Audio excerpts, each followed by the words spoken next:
आप चप्पल पहनती हो? जी पहन। पाँव में कि सिर पे? सिर पे पहन। हार में तारे आए पैर जटिए करें सॉरी पैर। इसीलिए कुत्तों की वकील बनी हो। पैरों में हील पाई अद्धे फुट दी साडा। बस बेटा। नमस्कार दोस्तों, स्वागत है आपके अपने चैनल एजी एम्पायर पर, जहां सच को फिल्टर नहीं किया जाता बल्कि जैसा वैसा ही पेश किया जाता है। आज हम जिस बाबा की बात कर रहे हैं वो इंटरनेट की मीम इंडस्ट्री के अनऑफिशियल ब्रांड एम्बेसडर बन चुके हैं। जीवन में इतना दुख आया क्या बता। कुछ बता दो।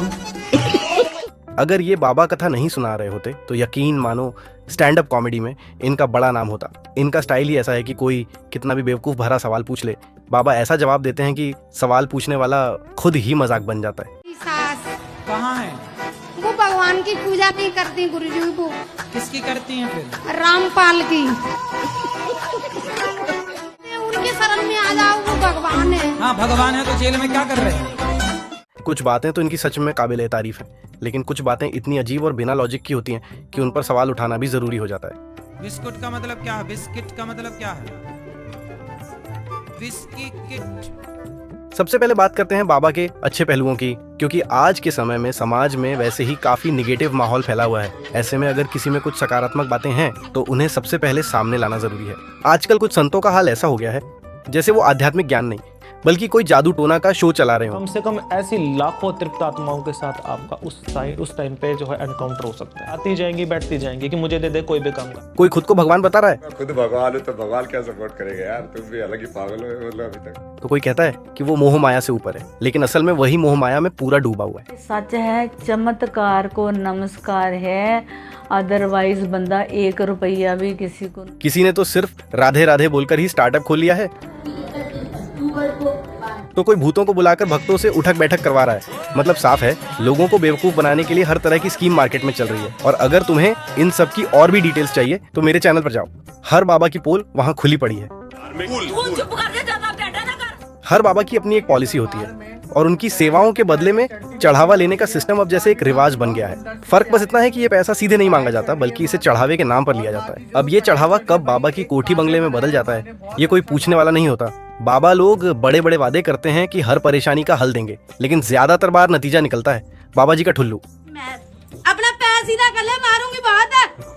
सीधा कर पैर, ऐसे कर। हाँ बस, शरीर से परेशान हुआ पड़ा है। हालांकि हर कोई एक जैसा नहीं होता। एक तरफ जहां कुछ लोग अंधभक्ति में डूबे होते हैं, वहीं दूसरी तरफ कुछ चंद लोग सच में आध्यात्म और ज्ञान की सच्ची तलाश में होते हैं। भगवान का कार्य समझ करके जो भी कार्य हम करेंगे वो पूजा हो जाएगी। और पूजा को भी यदि मैं अपने स्वार्थ से करूंगा तो भी वो कर्म मात्र रह जाएगा, पूजा नहीं होगी। उसका फल मिल जाएगा लेकिन श्री कृष्ण प्रसन्न नहीं होंगे। अब अनिरुद्ध आचार्य जी की सबसे खास बात यह है कि वो खुद को बाकी ढोंगी बाबाओं से अलग रखते हैं। सत्संग के दौरान कभी आपको ऐसे कोई चमत्कारी अनुभव हुआ होगा तो वो बताइए। कौन सा चमत्कार? कोई भी जो आपको महसूस हुआ। महसूस तो हमें अभी भी हो रहा है। आप पैदा हुई थी 2.5 किलो की, आज आप 50 किलो से ऊपर की हैं। ये चमत्कार नहीं है। न वो खुद को भगवान बताते हैं और न ही किसी चमत्कार का दावा करते हैं। अगर किसी को बीमारी हो तो वो सीधे डॉक्टर के पास जाने की सलाह देते हैं, न कि ताबीज या धागों में इलाज ढूंढने की। उनकी ये सोच एकदम समझदारी भरी है और तारीफ के लायक भी। अनिरुद्ध आचार्य जी धर्म को डर का जरिया नहीं बनाते बल्कि वो इसे एक ऐसा रास्ता मानते हैं जिससे इंसान अपनी जिंदगी बेहतर बना सके। उनके प्रवचनों में तर्क भी होता है जो लोगों को सोचने पर मजबूर करता है। लेकिन अब बात करते हैं बाबा जी के उन पहलुओं की जिनमें कुछ बातें ऐसी हैं जो सही नहीं मानी जा सकती। साइंस के अगेंस्ट बोल रहे हैं, आपने सिस्टम ही बदल दिया पूरा कि भाई गाय के गोबर खाने से बच्चा पैदा हो जाएगा। जब कोई व्यक्ति आध्यात्मिक मंच पर बैठता है जैसे कि अनिरुद्ध आचार्य महाराज जी, तो उनकी हर बात का असर हजारों लाखों लोगों पर पड़ता है। इसलिए उन्हें सोच समझकर बोलना चाहिए। इसलिए जो लोग समाज के सामने ज्ञान और आस्था का चेहरा बनते हैं उन्हें बोलते वक्त जिम्मेदारी और संयम दिखाना चाहिए। साइंस का मतलब क्या है? आप रेफर मत करिए, मैं बताऊंगा। इसका प्रवचन नहीं, एक लाइन का आंसर दे। कई बार ऐसा देखा गया है कि अनिरुद्ध आचार्य महाराज कुछ ऐसे बयान दे देते हैं जिनका न तो कोई वैज्ञानिक आधार होता है और न ही उनमें कोई तर्क होता है। विज्ञान क्या है? हमारे वेद ही विज्ञान है।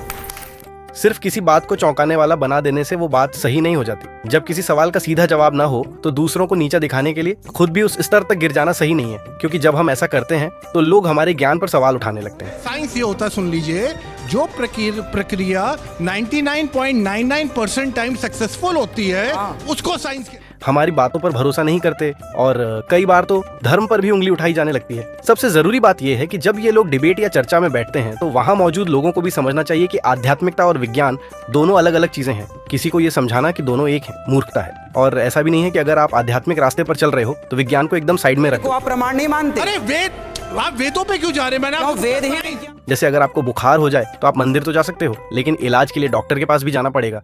यही संतुलन जरूरी है। आध्यात्म और विज्ञान दोनों ही जरूरी हैं। लेकिन जब कोई आध्यात्मिक व्यक्ति वैज्ञानिक सोच से दूर होकर सिर्फ चौंकाने वाली बातें करता है तो इससे उसकी अपनी इज्जत भी कम होती है और साथ ही आध्यात्मिकता की भी अहमियत घट जाती है। और आध्यात्मिकता और विज्ञान दोनों अलग अलग पहलू कैसे हैं? चलिए सबसे पहले बात करते हैं विज्ञान की। विज्ञान का मतलब होता है ऐसी बातें या चीजें जो हम देख सकते हैं, माप सकते हैं और परख सकते हैं। विज्ञान का आधार होता है तर्क, सबूत और प्रयोग। जैसे मोबाइल, बिजली, इंटरनेट, ये सब वैज्ञानिक सोच का नतीजा है। हर चीज को बार बार जांचा और परखा जाता है, तब जाकर उसे सही माना जाता है। जैसे हम जानते हैं कि बिजली से बल्ब जलता है, ये बात हम तब तक सच मानते हैं जब तक बार बार करने पर भी वही नतीजा निकलता है। विज्ञान हमें सिखाता है कि हर बात को परखें, सोचें और फिर मानें। अगर कोई कहता है कि उसने ऐसी दवा बनाई है जो हर बीमारी ठीक कर सकती है तो विज्ञान कहेगा ठीक है, पहले इसे टेस्ट करो फिर देखेंगे। यानी विज्ञान बिना सबूत के किसी भी बात को तुरंत सच नहीं मानता।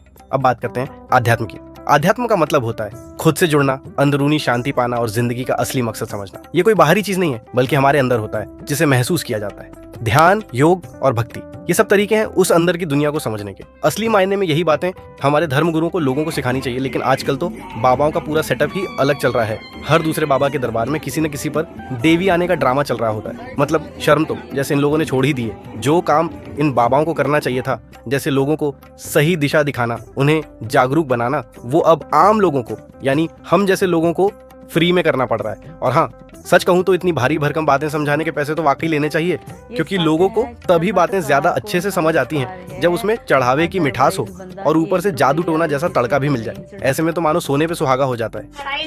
खुद बोला था, हमने तो नहीं बोला ना। नहीं, मैंने अपनी मर्जी से मैंने माता मेरी कढ़ाई चली जाए। फिर तो वही बाबा लोगों को सबसे सच्चा और महान लगने लगता है। आजकल तो जैसे एक मुकाबला चल रहा है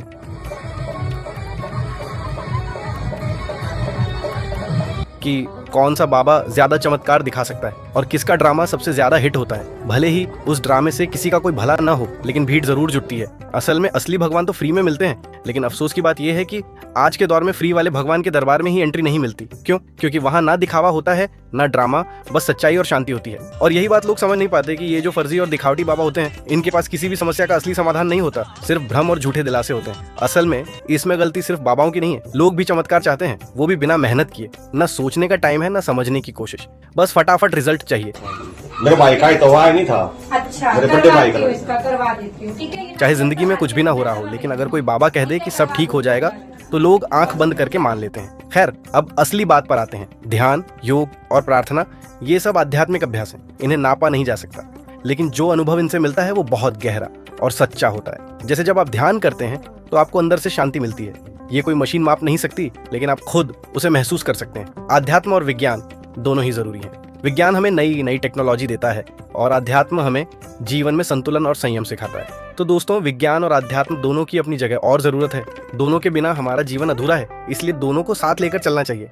आखिर में अगर मैं अपनी निजी राय दूं तो मुझे लगता है कि अनिरुद्ध आचार्य जी धर्म को डर फैलाने का जरिया नहीं, बल्कि जीवन को बेहतर बनाने का रास्ता मानते हैं। वो लोगों में डर पैदा करके फायदा उठाने वाले धर्मगुरुओं में से नहीं लगते। हाँ, ऐसा जरूर है कि कभी कभी उनके प्रवचनों में कुछ बातें इधर उधर निकल जाती हैं, जिन पर उन्हें ध्यान देना चाहिए। बाकी बात करें तो उनके पास गहरा ज्ञान है और वो लोगों को सही दिशा दिखाने की कोशिश करते हैं। लेकिन वीडियो का अंत करते हुए एक महत्वपूर्ण बात आती है। कुछ बातें ऐसी होती हैं जिन्हें ना तो विज्ञान पूरी तरह साबित कर पाया है और ना ही हमारे वो धर्मगुरु जो खुद को धर्म का ठेकेदार बताते हैं। लेकिन जो बाबा ना तर्क चाहता है ना सवाल, वो ना आध्यात्मिक है ना वैज्ञानिक, एक शोमैन है। याद रखो, धर्म डराने के लिए नहीं, जागरूक करने के लिए होता है। और भगवान बाहर नहीं, सबसे पहले अपने अंदर ढूंढो, सोचो, समझो और अंधभक्ति से बचो। विज्ञान से सीखो, अध्यात्म से जियो। वीडियो पसंद आया हो तो लाइक कर देना, कुछ कहना हो तो कमेंट जरूर करना, शेयर कर दो अपनों के साथ और सब्सक्राइब करके जुड़े रहो।